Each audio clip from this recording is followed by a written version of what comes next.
pleine campagne sont souvent curiosités topographiques, postes en bakélite érodés par le vent. En septembre, j'ai pris l'habitude de monter dans les châteaux d'eau.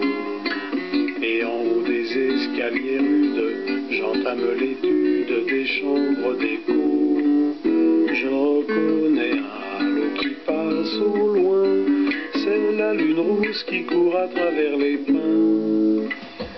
Près des mauvais chemins de terre, les cheminées d'aération signalent les champignonnières, là-bas vers Carrière et derrière Montesson.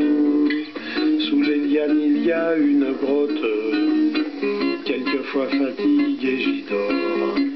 Dans mon rêve j'entends sous la voûte l'eau glacée qui goûte dans ce long corridor.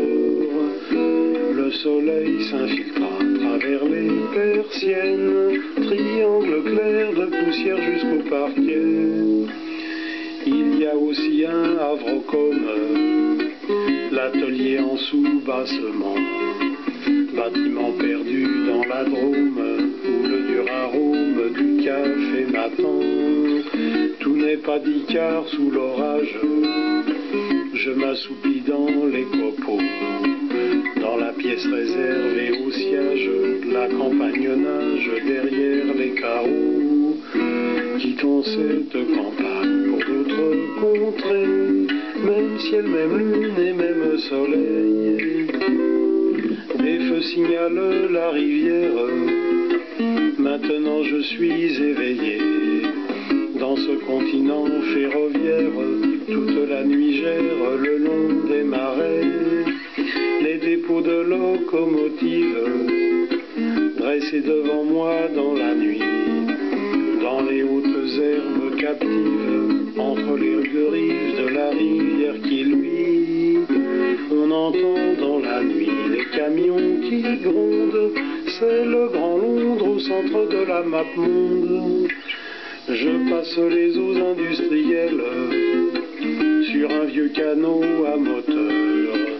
Et voici le grand collecteur du nord-est qui meurt dans cette poubelle.